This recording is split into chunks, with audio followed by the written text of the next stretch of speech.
All right. So we shall start. So first we shall chant last two mantras of Narayana Suktam that we learned to chant. Okay, and let's see how we are doing. 8 and 9. Okay, we shall chant. Try to chant it together. Then we shall chant. Learn to chant the tenth mantra. Okay, let's try to do this together. 8 and 9.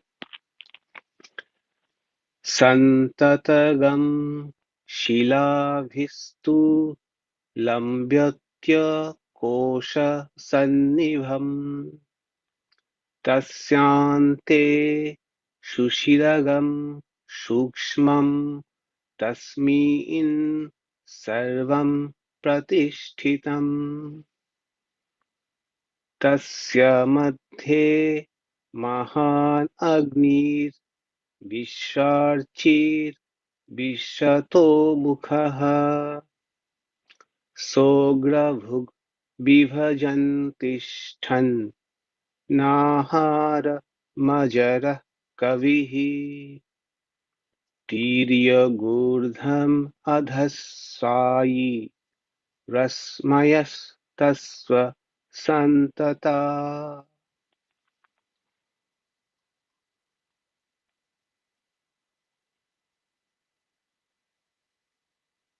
Okay, the 10th verse. We are almost through. I think three more are left. So, okay. So, his rays spreading all around, sideways as well as above and below, warm up the whole body from head to foot. In the center of that flame abides the tongue of fire as the topmost among all subtle things.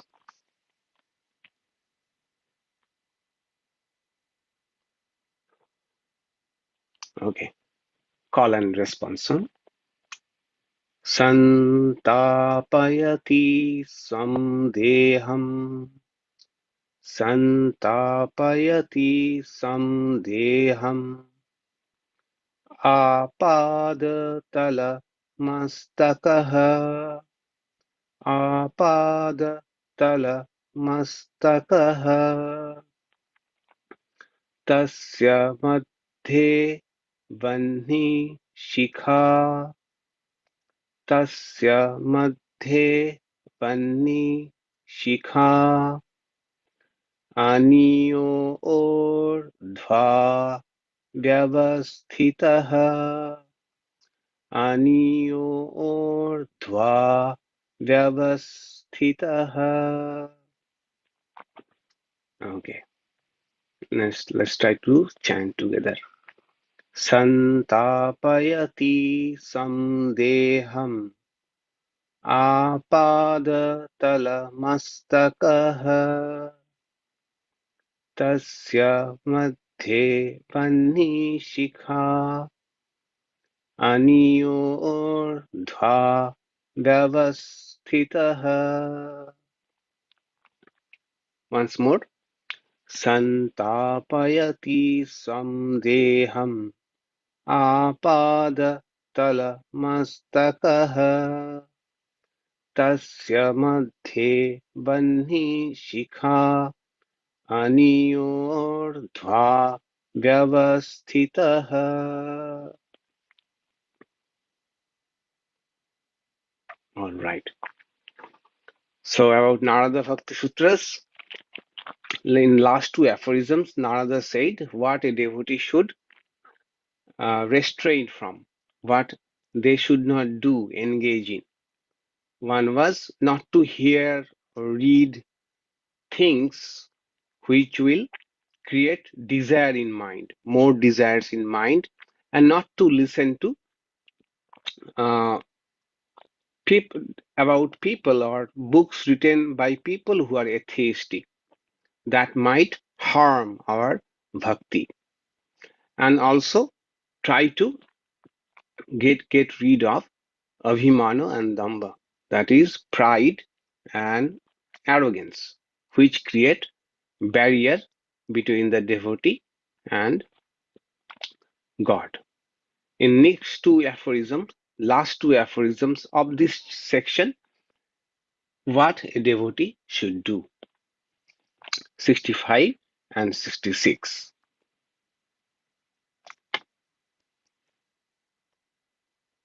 Aphorism 65. Tad arpita akhilo acharah san kama krodha abhimana adikam tasmin eva karaniyam. Let's read it together.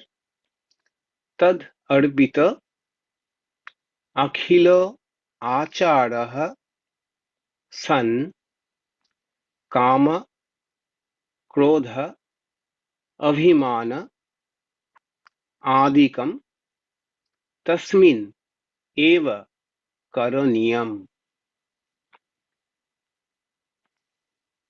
It's a long aphorism.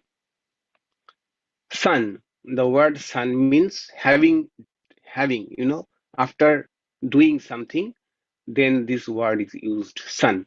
So having arpita, dedicated,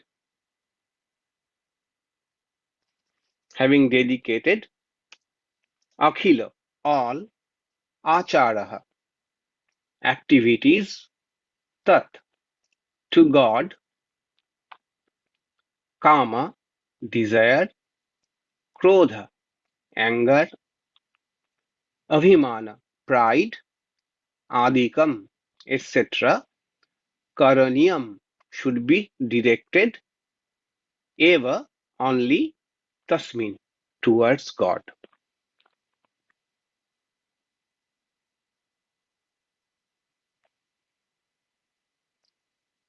Having dedicated all activities to God, desire, anger, pride, etc., should be directed only towards God.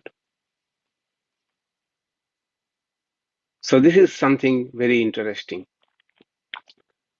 How to take care of what? Negative emotions. So, the previous aphorism says that devotee should shun pride and arrogance in order to connect with God, because pride, arrogance, etc. are barrier to have connection with God.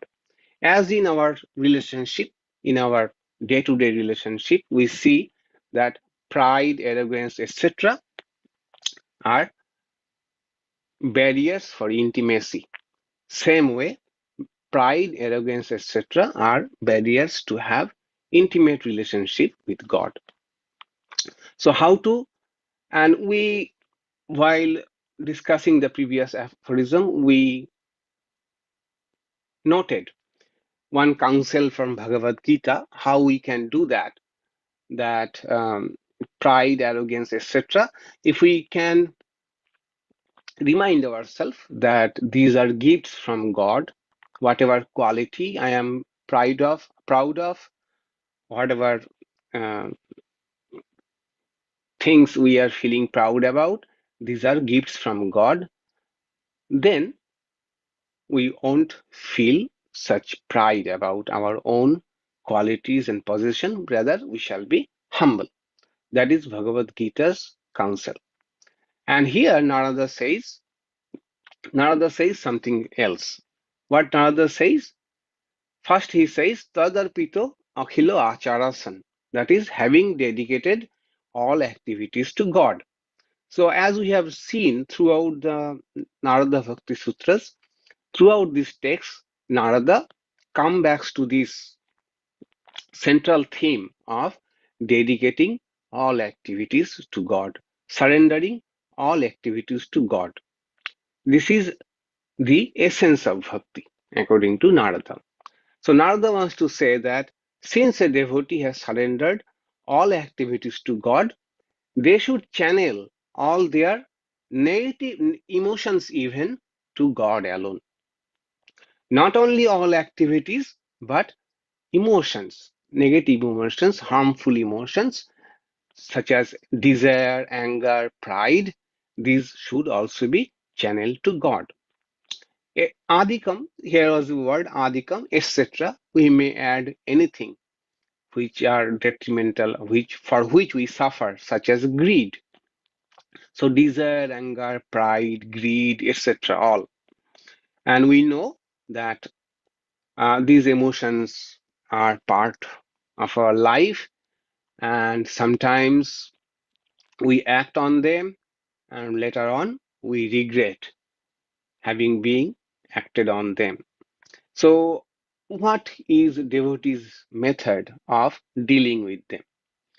Narada wants to say that devotees can not only tackle these emotions, which are obstacles in a sense, or which are cause of suffering, but rather can take help of these emotions to strengthen their bhakti. So Narada does not say about suppression of these negative emotions. We know psychology says suppression, repression, and also sublimation.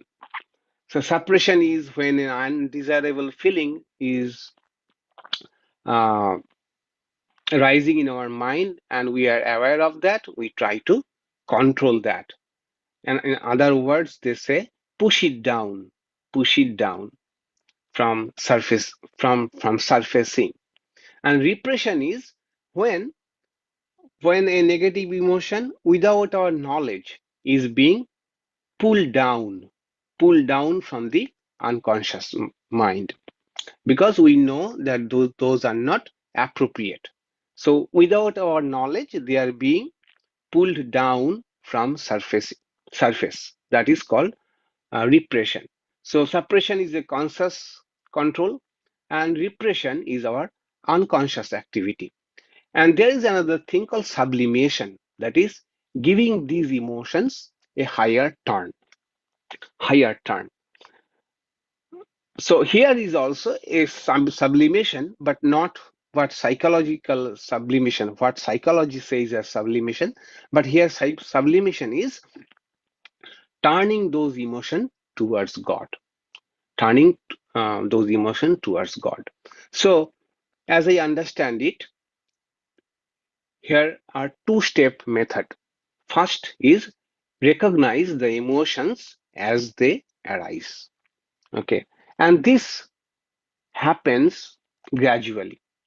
Gradually, if we are alert, then we can spot the emotions as they are arising.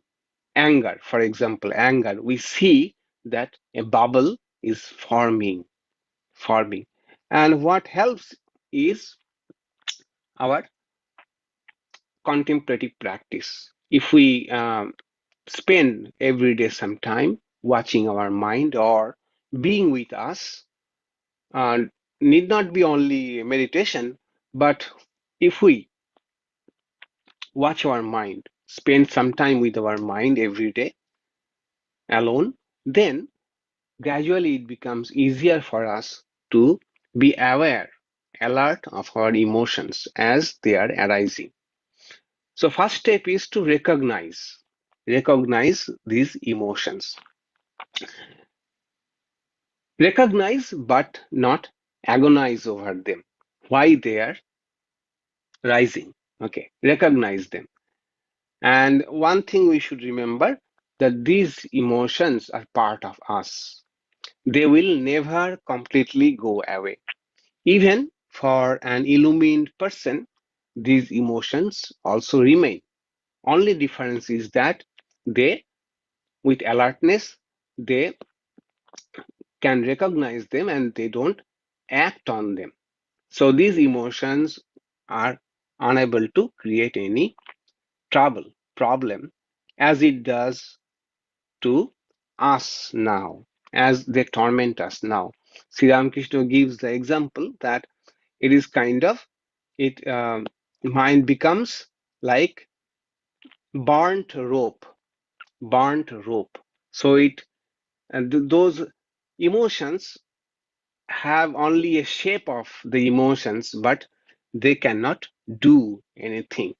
Their intended uh, activity they cannot do. So anger, it may appear for a moment for an illumined person or even advanced person, but immediately it will go away.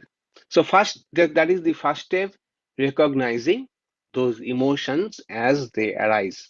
Second is direct them towards God. And that is also we find in Sri Ramakrishna's life. Sri Ramakrishna always used to prescribe this method. He also, whenever devotees used to uh, tell him about these problems, how these things can be controlled, like other passions. Sri Ramakrishna never used to say about controlling them in a direct way. What he used to say, direct them towards God. Okay. So, for example, desire. Okay, desire, we have desire. Sri Ramakrishna used to say, let you have intense desire to have the vision of God. Let you have intense desire to have para-bhakti. So desire won't go away, but we are channeling it towards God. We are turning it towards God, the desire for having the vision of God. Anger. Okay. Be angry towards the obstacles, towards bhakti.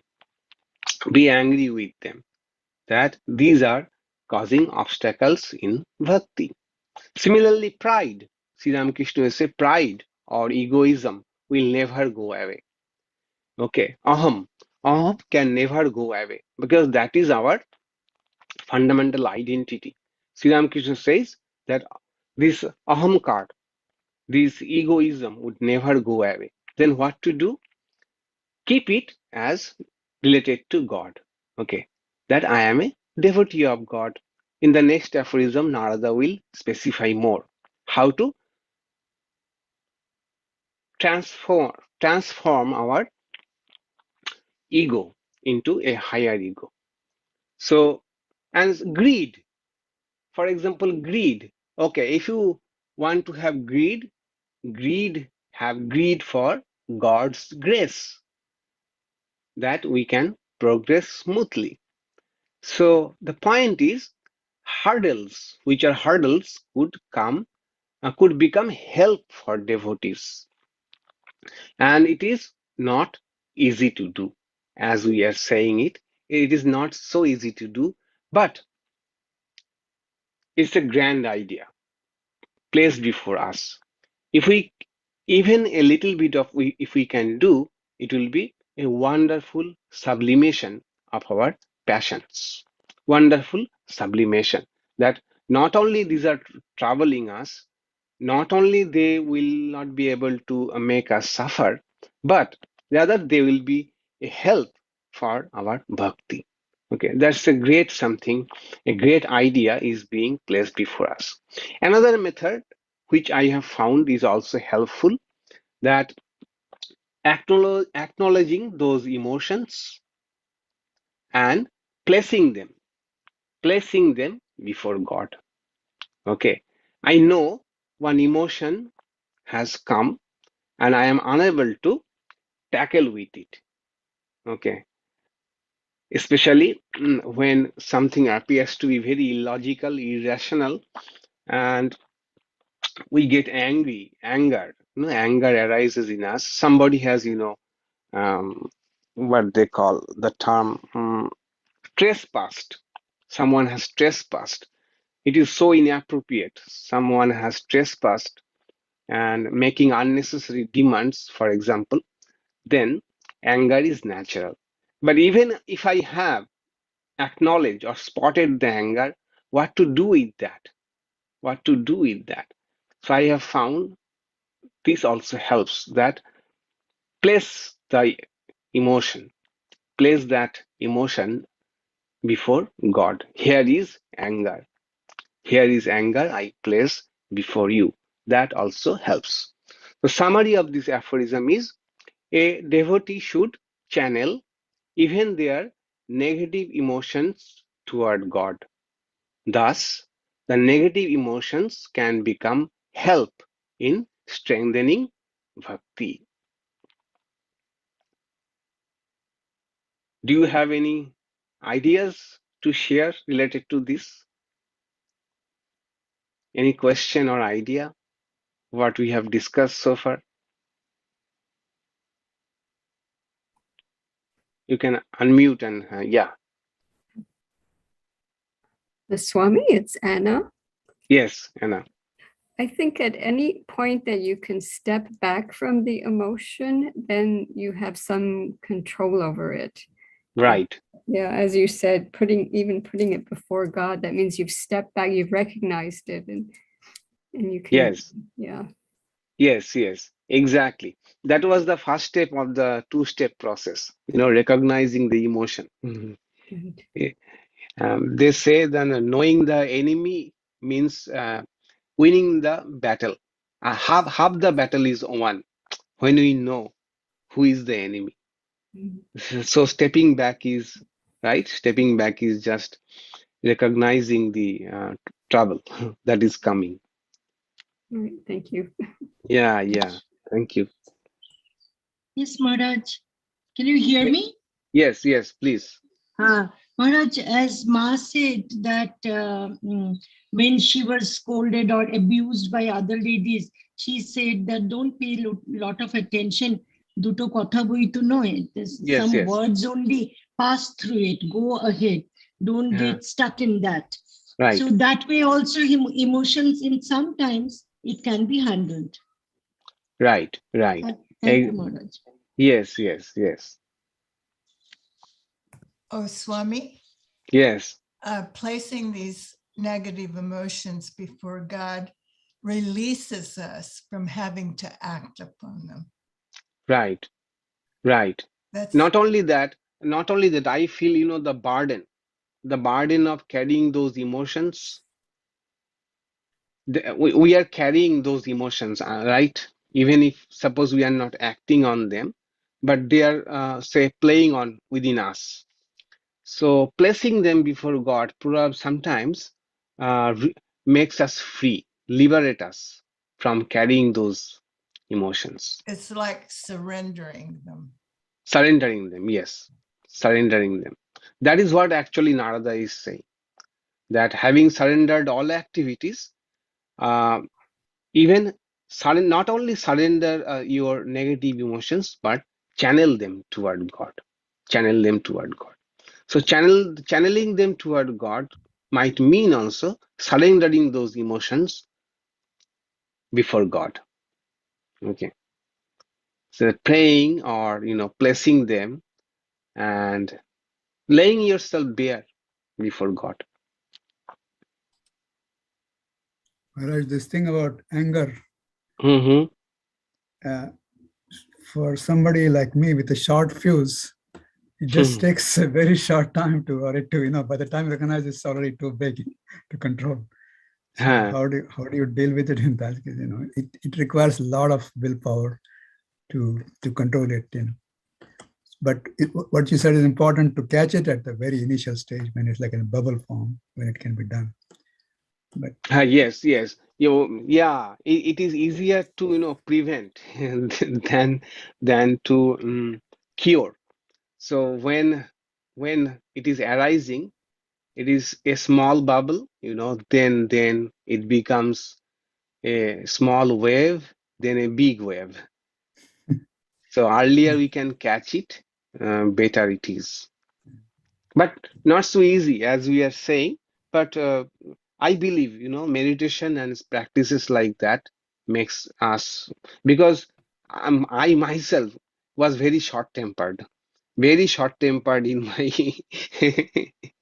school days, in school days. So when now my friends from school, college, or my relatives, when they see me, they say that we cannot believe that how much you have changed. Okay, that you I was so short-tempered and I used to break a lot of things. lot of things. I used to throw things, tantrum. I used to throw tantrum around. But I believe, trying to practice meditation has helped me a lot, uh, especially anger and things like that. So it can be done. If I can do, all can do. That is my belief. All right, let's move on to the next aphorism.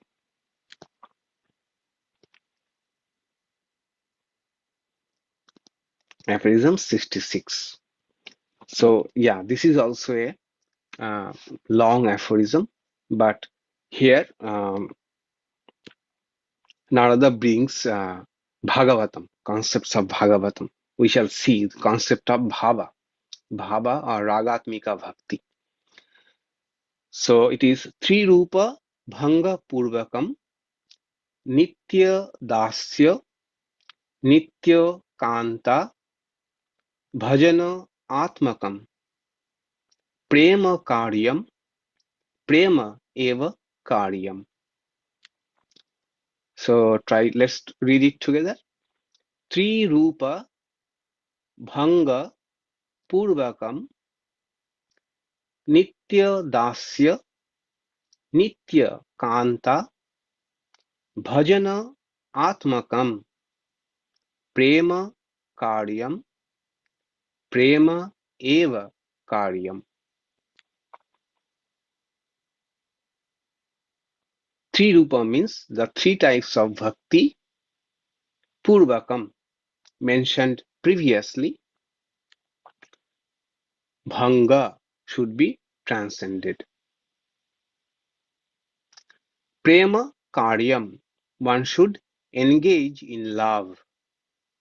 Prema Eva Karyam, and one should engage only in love. Bhajana Atmakam, in the devotional mood of Nitya Dasya, the eternal servant, Nitya Kanta, or the eternal lover. The three types of bhakti mentioned previously should be transcended, and one should engage in love.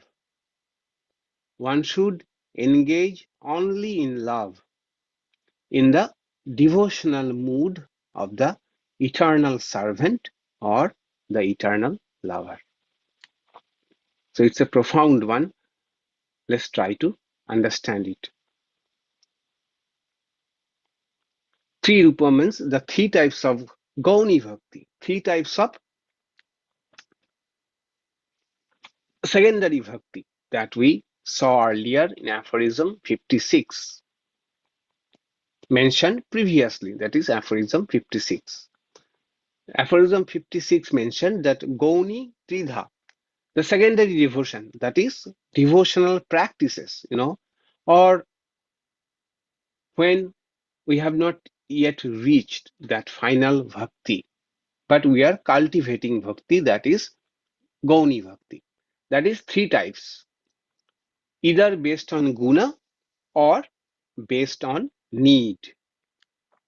We saw that Tamasika Bhakti, Rajasika Bhakti, and Sattvika Bhakti. Can anyone just give a glimpse of what those three bhaktis were? Just one or two sentences about the types of bhakti, Rajasika, Tamasika, and Sattvika Bhakti.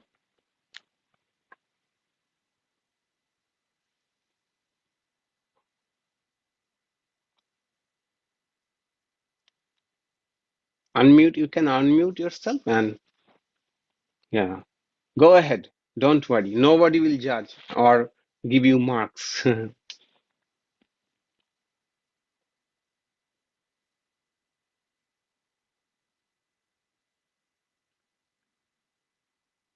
Okay, let me start one. Tamasika Bhakti was, bhakti without much thinking, only following, some rituals, and also one of the things about being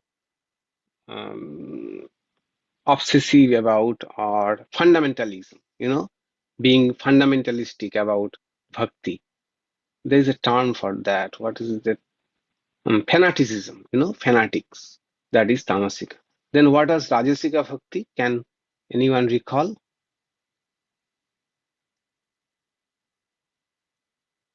Oh, you were not. Yeah, okay, but I think, yeah.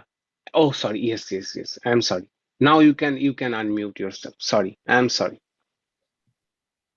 Showing off, bhakti showing off, silk clothes or Yes, wearing. yes, yes, yes. Showing off, yeah, and doing a lot of Lot of ritual social work, and rituals, rituals. social work. uh, Right, right. And what was Sattvika Bhakti? It's a calm and serene type of bhakti. Bhakti. Yeah. Yes, yes, and pure and not showing off. Right, very good. Yeah, Peace. this Peace. peaceful bhakti. Okay, right. And there are other three types, right? Artha Bhakti, Jiggasu Bhakti, and Artharthi Bhakti. Hmm. So first was, let us say, Artha Bhakti. So what was Artha Bhakti? When you're in trouble, we need some help from God. Yeah, right. And desperate about, right? Very earnest about. Then Jiggasu Bhakti. asking about all scriptural and all these things, to know about everything, to Yes, know about God. curiosity and questions and Yes. yeah, trying to understand the mystery. Okay, right. And Artharthi, Desire motivated, trying to get something for a devotee, right, something. right. Trying to get something. Okay, with desire of something, right. So Narada is here saying that those three types of bhakti, which are secondary, should ultimately be transcended. Should ultimately be transcended. And what? Why should be transcended? Because Parabhakti, let's remember, Parabhakti is our goal. Okay? So Parabhakti means having a constant relationship with God, an eternal relationship with God. Look at Guna Bhakti, they are influenced by mood. Okay? So mood is fluctuating. So sometimes I am feeling like this, sometimes I am feeling like that. Sometimes I may not feel like connecting with God. So influenced by guna. And other three are based on needs, based on necessity. So these are also not eternal, right? If I have found the solutions other ways, I may not come to God. So these will not take us ultimately to Parabhakti. That is why these three types of Gauni Bhakti have to be transcended. That is, naturally we shall transcend them, but Narada is giving us, making us aware of the fact that these types of bhakti has to be transcended ultimately. And what should be done? Prema karyam. One should engage in love. Prema eva karyam. And one should engage only in love. That is, he is repeating these phrases. Prema karyam. Prema eva karyam. Repetition means for emphasis. So that is should be our goal. And prema means an unfluctuating love. Unfluctuating love. Now we are trying to cultivate bhakti, but when bhakti has become steady, that is a very steady and stable bhakti, that is called prema. In fact, these words bhakti, prema, bhava, rasa, these are from Bhagavatam. Bhagavatam is the book or text for bhakti. Okay, real connoisseur of devotions is will relish Bhagavatam. These are concepts of Bhagavatam very profound concepts. Okay, so let me try to make you understand as much as I can do about these ideas. So what Narada says, how to do that, how to transcend that, or how to have prema, unfluctuating love for God, not by being influenced by mood or need, but changing one's relationship with God. That is, changing our identity, how I identify myself. Okay, if I grow a relationship with God, then this love is permanent. Okay, suppose I am your friend and I am having no doubt about that I am your friend. Okay, then I don't have to practice friendship, practice love. Okay, my identity has changed in relationship with you. So that is the idea, when our whole identity, what I am, has changed.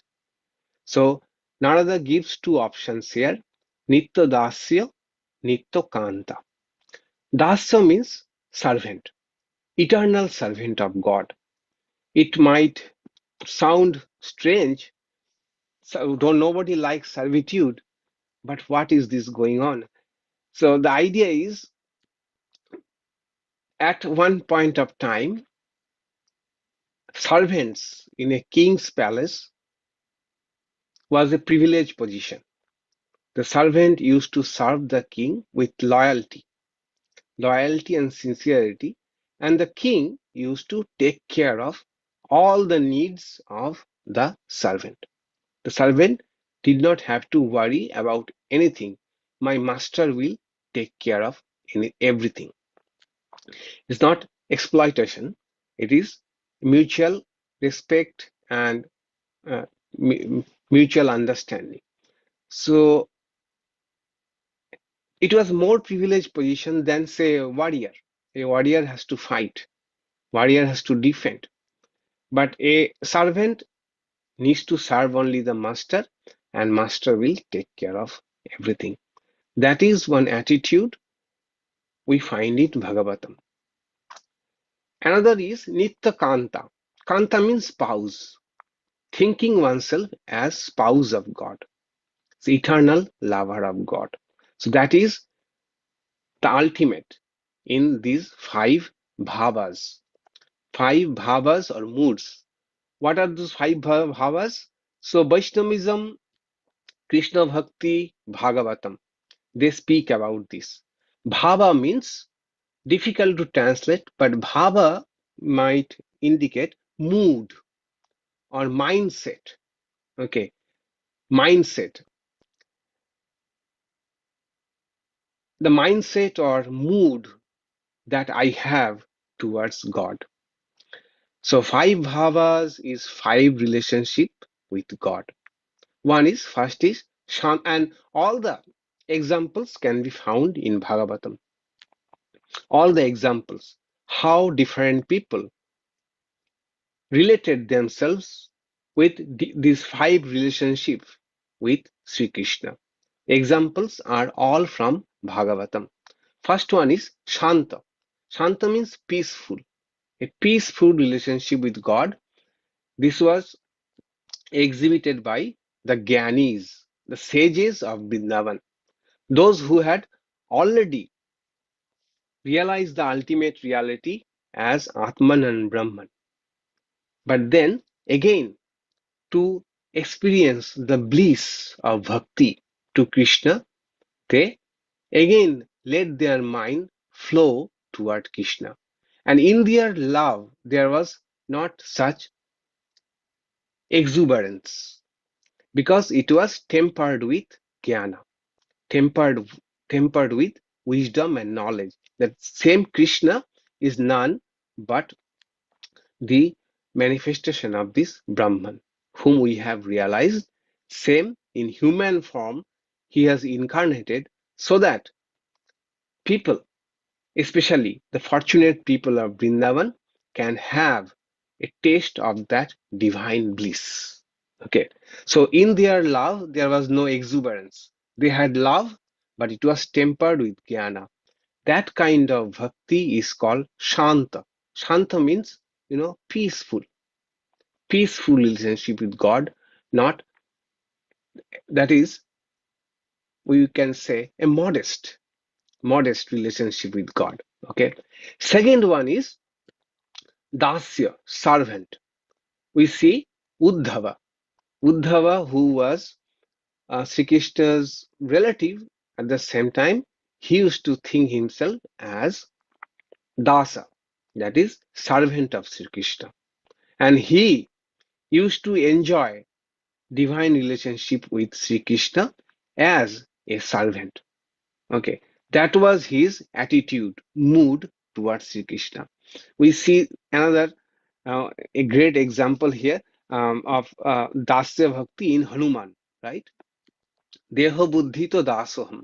When Sri Rama asks Hanumana, how do you see me?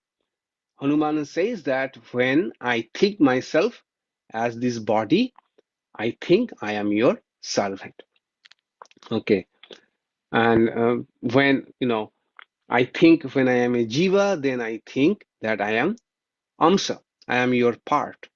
But when I know, when I am in the consciousness that I am nothing but Atman, then I know that I am none other than you.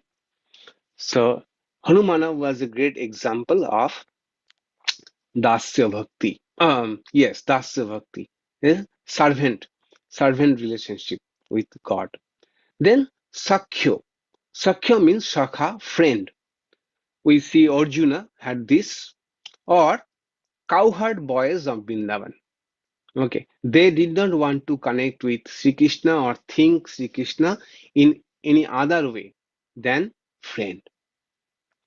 Just body, body, Krishna the body. That was their attitude towards Sri Krishna. Then Vatsalya, that is connecting with God as if God is my child. We see that in Krishna's mother Yashoda, as well as other elderly milkmaids of Vrindavan. Some of them used to have filial love towards Sri Krishna. That is, Sri Krishna they knew none but God, but they used to feel that we have to take care of Sri Krishna, and Sri Krishna cannot do anything of himself. So look at this, such a paradox. And this is the beauty. This is the beauty or sweetness of divine love. They know Sri Krishna is powerful incarnation of God, but at the same time, they felt that Krishna is just a baby that needs to be taken care of. Okay, this is the sweetness of Bhagavata Bhakti. Finally, uh, Madhura Bhakti or Kanta Bhakti, that is lover or spouse. That is Radha's love for Sri Krishna. Or young milkmaids of Vrindavan, they used to also think Sri Krishna as their lover. So what happens is, the idea of Bhagavatam is this, that when mind becomes purified by practicing Gauni Bhakti, all the spiritual practices, bhakti practices we have encountered, we know of, then there dawns in our mind intense attachment or attraction for God. Okay, that is, our mind is tinged, colored with a particular mood or bhava towards God. It is infatuation towards God with how? With a particular relationship. Particular relationship. And when this attachment becomes permanent, it is Ragatmika Bhakti. Ragatmika Bhakti, that is, look at the word Raga. Raga is, we have encountered it different places. Raga in usual meaning of is attachment, which is bad thing, right? Attachment for worldly things, which is a troublesome thing. But here, only here, raga, attachment for God, is something very much desirable. That attachment towards God kills all other desires and makes this bhakti, divine love, very sweet, very sweet.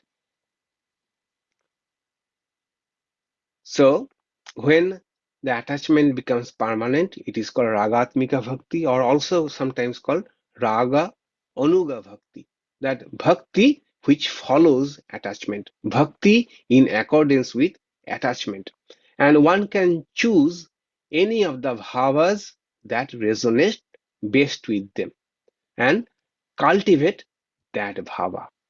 That bhava will take us to parabhakti. That is what Narada is telling, that we have to ultimately do love, prema to God. And how to do that prema? Then when we have transcended the practices, all the practices we have heard, that, taking God's name, God's lila, these are just creating an attachment in our mind, creating attachment in our mind.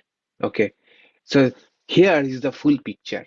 The idea is we have only one mind, and we know from Bhagavad Gita and also from our personal life that anything we dwell upon, we start liking, they create impressions on our mind. And in fact, definition of raga is sukha anushayi raga. Patanjali says that is which is driven by pleasure. For example, I have for the first time tasted a chocolate ice cream. Okay, chocolate ice cream, and I liked it. So that liking is leaving an imprint in my mind. Okay, so what that imprint or impression will do, next time I will see a chocolate ice cream, that impression or imprint will prompt me to go for it because I liked it. The memory that it is so nice, desirable, was in me, and now it has created an attachment. Or even without seeing a chocolate ice cream, I am just sitting. Suddenly the thought might come, oh, a chocolate ice cream would have been nice. So that is attachment. So what in the picture of bhakti is, through Gauni Bhakti, all the practices, through the association with the devotees, hearing about God's lila, or singing, chanting God's name, what we are trying to do is trying to increase or create a liking for God, a liking, because it is not natural yet for us, liking for God. So all the practices are just trying to create a liking for God. And when the liking will become stable, then it will take a, a form of a relationship, a form of relationship. So in that relationship, that attraction or attachment will be stronger. Okay, so difficult. I can always interact with a stranger without creating any relationship. But suppose I have created a relationship, that is, there is no doubt about the relationship.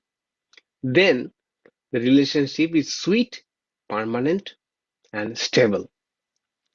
That is the idea. If we can do that, and that is what Narada is saying. He gave two examples, that try to create a relationship of you are the eternal servant of God. You are relying for everything on God, and you are doing everything for God. Shankaracharya in Bhagavad Gita, he says, definition of bhakti, bhrittavat aham karomi. So whatever I am doing, just like a servant. Servant is doing everything in a house, but not for himself or herself. They are doing for the master, the house owner. Okay, that is the idea. Nitya dasya, considering oneself eternal servant of God, or nitya kanta, that is eternal lover, eternal spouse of God. He is giving, he is mentioning only two bhavas to include, I think, all the in the entire set of bhavas. If we can do that, then parabhakti is not too far. Para, we have already reached bhakti, that is, it has become stable. So what is the summary? Summary is bhakti practices culminate in developing personal relationship with God. When such relationships become firm, one has transcended the need for any practice. At the same time, Bhagavata says it is very, very difficult to really create such bhava. Fortunate few can have that bhava, but we can appreciate it. We can appreciate it even we don't know how many of us can realize this bhava or really experience this bhava in our life. But if we can appreciate it and sometimes think about it, there is a charm and beauty. And Narada wants to remind us that that is what we should aim for in our life. So, okay, you have started with Gauni Bhakti. Go on with Gauni Bhakti. Don't worry whether you are having Rajasika Bhakti or Tamasika Bhakti. Go on doing whatever is natural to you. But remember, goal will be to transcend all this and foster a permanent relationship with God based on, just like we have attachment in our, you know, social life, attachment, that same kind of attachment towards God, kind of infatuation towards God. When, if we can have that, that will be prema, that is unfluctuating love, steady love, which will fill our entire being, and that is parabhakti. Next section, last section, is Mukha Bhakta Mahima, that is praise about the devotees of God. True devotees of God, how praiseworthy they are, Narada will speak about them. Glories about true bhaktas, that is to draw our attention to their life and also entice us to become good bhakta. So this is the end of the fourth chapter. Okay, so it was from 51 to 63. I'll do a quick summary of the entire section and I will send you the note, a summary of the section. Okay, so 51 to 66, first three, 51, 52, 53 was prema sarupam, anirvachaniya. This prema, the divine love that we have entered into, is anirvachaniya, is very difficult to express, ineffable, but it can be experienced. It can be experienced but cannot difficult to express, just like the example was given, Muka Sadhanavat. If a mute person has tasted something and how difficult for that mute person to convey or express to others what their experience was like. In the same way, prema can be experienced but difficult to convey. And it gets manifested in some rare people. In the very beginning, Narada says this prema get manifested in some rare people. Then next to aphorism 54 and 55. What is this love like? It was guna rahito, kamana rahito, and patikshana vardhamana avichinnam sukshmataram. That is, it is without any desire as we know it. At the same time, ever increasing, that is ever fresh and very subtle. And anubhava rupam, that is, it is of the nature of experience. One can only experience it. It is not something, a mental fantasy. It is not a fantasy. It can be experienced. Anubhava rupam. And tat prapyo tadevo avalokayati, tadevo shinoti, tadevo chintayati. If at all one gets the taste of this love, one does not think of anything else. One does not want to talk about anything else. One gets lost, wants to get lost into this. We see, in the life of, Mahaprabhu Chaitanya or, great lover like Sri Ram Krishna, they wanted to get lost in this love. Okay. So entirely all the other external things became nothing for them. Such is the beauty of this love. Then next two aphorisms were 56, 57. Secondary bhakti types. Secondary bhakti can be classified in has three types of secondary bhakti has three types. Either way, either guna based on the gunas, tamasic, rajasic, sattika, or in the basis of needs, that is coming to God for fulfilling some needs, or coming to God out of curiosity, or get the answers of some questions, or coming to God out of afflictions to get rid of some sufferings out of desperation. And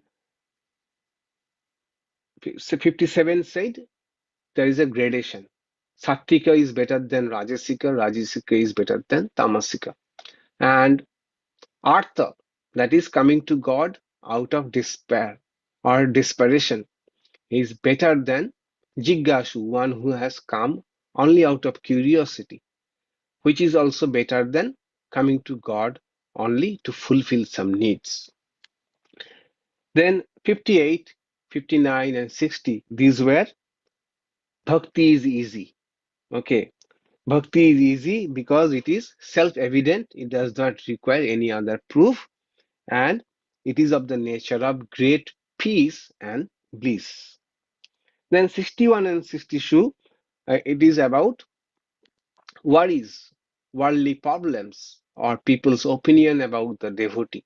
It said that one need not worry about. A bhakta need not worry about the problems of the world, and it should not be anxious about the problem of the world or people's opinion about the bhakta, because one has surrendered everything to God.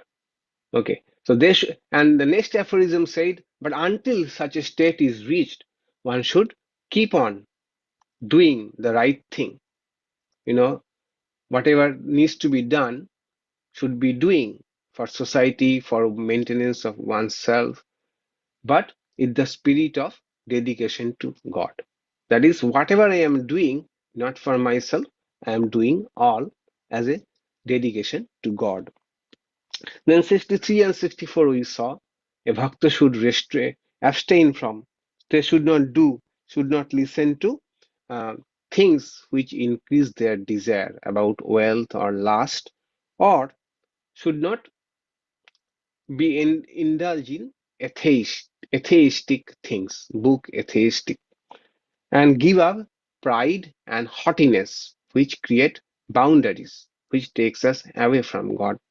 And 65 and 66, we saw what a bhakta should do, that dedicate all their actions to God. Not only that, even that what we usually think of undesirable emotions like anger, pride, and desires, greed, these should be channeled towards God alone. Finally, one should try to develop prema, unfluctuating love, by in a devotional mood of eternal servant of God or eternal lover of God. So this is the summary of the fourth chapter. I'll make a table and in table form I shall send you. So do you have any question, comment, ideas related to this, what we discussed?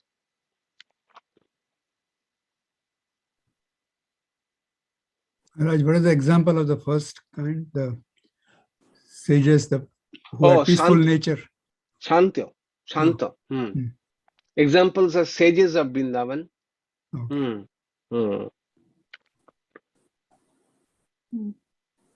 All right, this is Ranu. Oh yes, Anandi, Yeah. please. I just want to clarify when you were talking about prema and the servant attitude and the lover attitude. So I guess love is in many of our relationships, right? Just between husband and wife, but just as friends, brother, sister, our parent, child, right? All those. So I guess would all those fall in that realm? Yeah, exactly. Thanks for pointing out this. Yes, I think the five bhavas that. So Narada here is mentioning two only. Okay, relationship as a servant or as a lover, and in Bhagavatam we find five. Okay, like Right. child and also friend. But I think Bhagavata does not mention it, but it is not the exhaustive. Okay, one can also surely if one finds it better resonate with them to consider God as brother or sister. Definitely one Or should go daughter, for. Yeah, right? of course. Yes. Yeah, Vatsalam does not mean only, Vatsalam means baby. Okay, baby, daughter. Yes. Definitely. So all of those are applicable, even Yes. though Narada is kind Only of mentioning two. the Yes. two. Yes. Okay, Right. that's helpful. Thank you. Yes. Sure.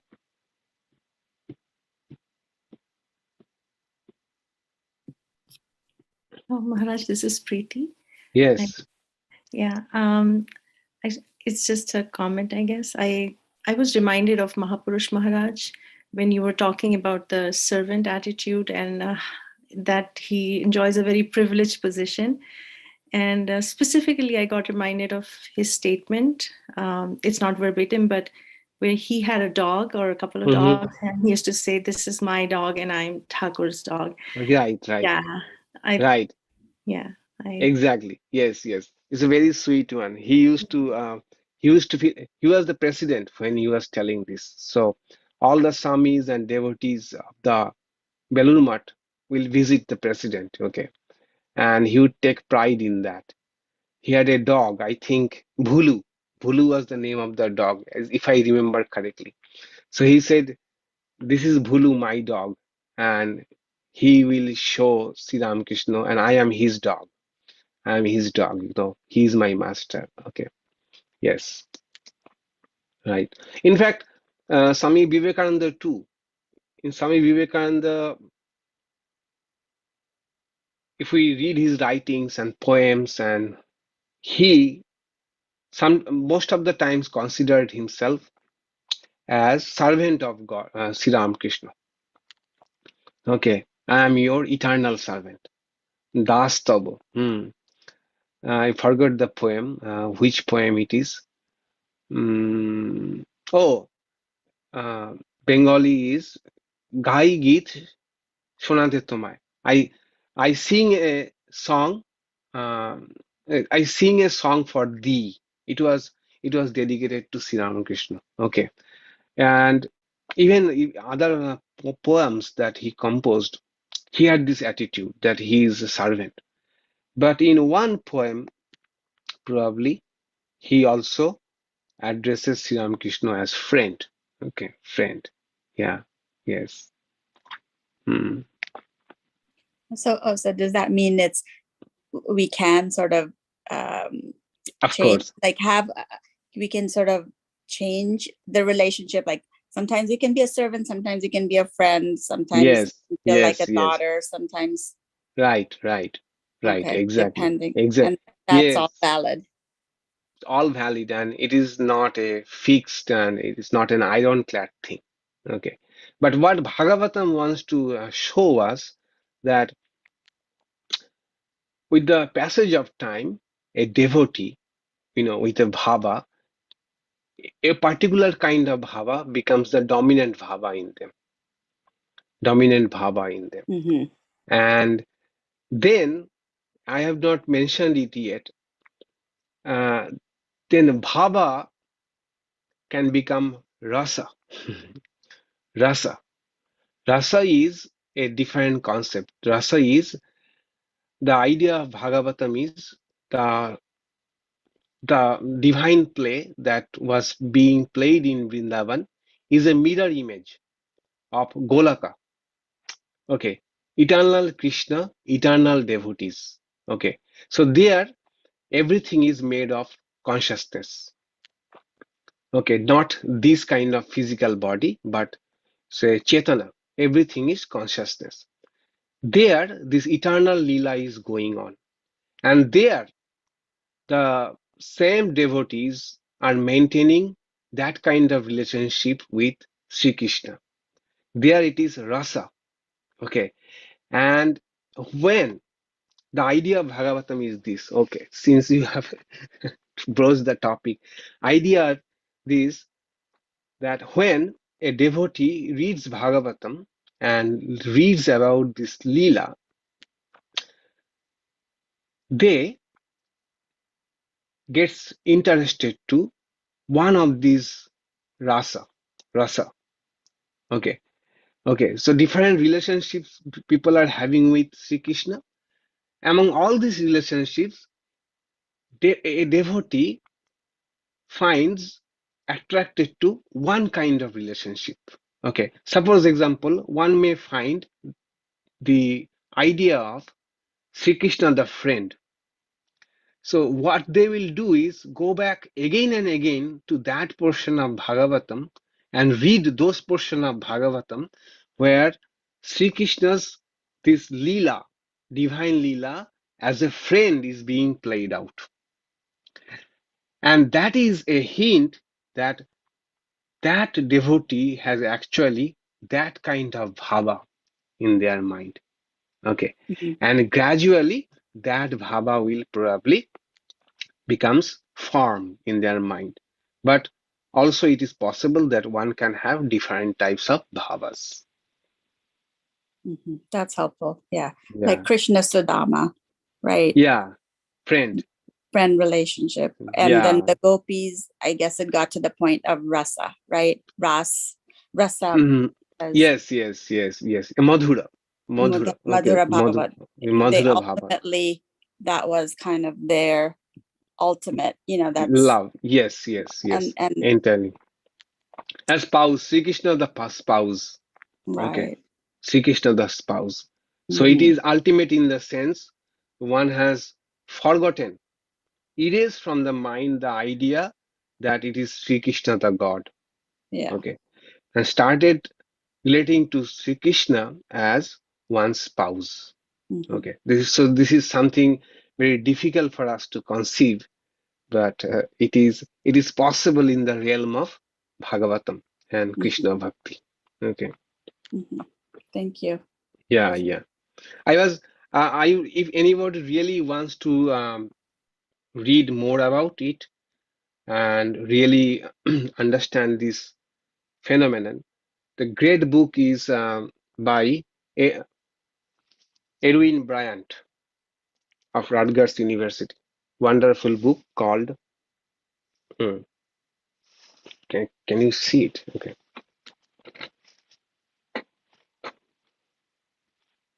So Yeah, the Bhakti book Yoga. Bhakti Yoga, Tales and Teachings from the Bhagavata Purana. So first 200 pages is introduction to Bhagavatam. Okay. There he has gone into so much into depth of the thing called bhakti. I am astonished. I have not read such a great book on bhakti. Okay, wonderful book because he is a practitioner, not only a scholar. He is a Krishna Bhakta for 4 or 5 decades. He goes to Brindavan every 3 months, 3 months, and he is a Krishna Bhakta. So this book is really to those who have intellectual query about bhakti, at the same time wants to understand the depth of bhakti. It's a great book. The introduction part, first 200 pages, great book. All right. So we shall do the guided meditation after a minute of break.